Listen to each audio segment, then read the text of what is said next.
Welcome to the White House, everybody. And thank you for braving the storm.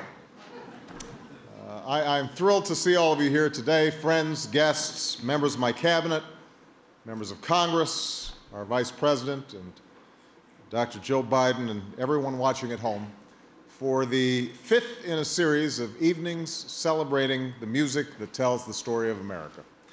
Tonight, we celebrate the music of the movement.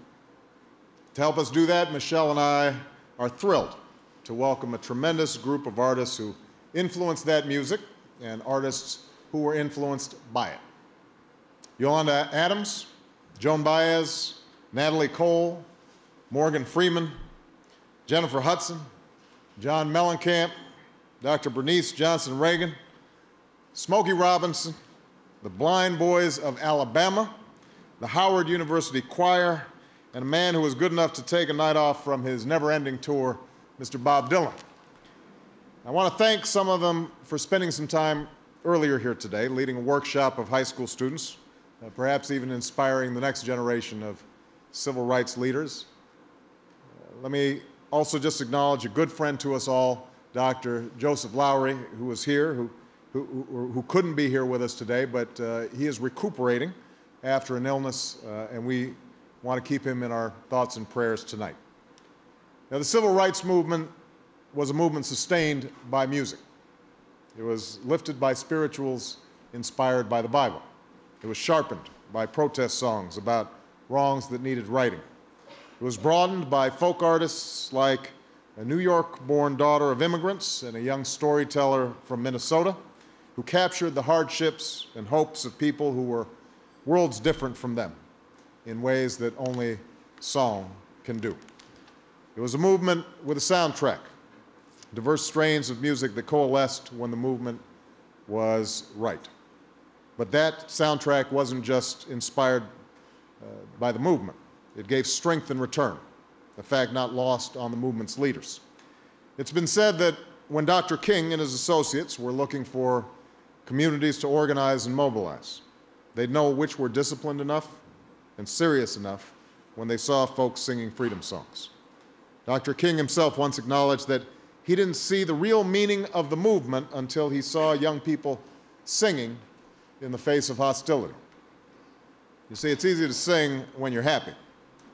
It's easy to sing when you're among friends. It's easy to sing when times are good. But it is hard to sing when times are rough. It's hard to sing in the face of taunts and fear and the constant threat of violence. It's hard to sing when folks are being beaten, when leaders are being jailed, when churches are being bombed. It's hard to sing in times like that, but times like that are precisely when the power of song is most potent. Above the din of hatred, amidst the deafening silence of inaction, the hymns of the civil rights movement helped carry the cause of a people and advance the ideals of a nation. Bernice Johnson Reagan knew this. One day when she was young, she was sitting in a church when a local sheriff and his deputies showed up to intimidate the congregation. They stood at the door, Bernice wrote, making sure everyone knew they were there. And then she said, a song began.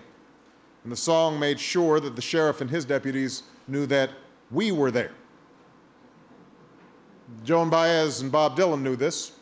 One day in 1963, they joined hundreds of thousands on the National Mall and sang of a day when the time would come, when the winds would stop, when a ship would come in. They sang of a day when a righteous journey would reach its destination. And Congressman John Lewis, a man of that Moses generation, a man who couldn't be here tonight but whose sacrifices helped make it possible for me to be here tonight, he knew this too. For in the darkest hour, he said, the songs fed our spirits and gave us hope. So to everyone here or watching at home, let us enjoy the music we hear tonight. Let the music feed our spirits, give us hope, and carry us forward as one people and as one nation. Enjoy.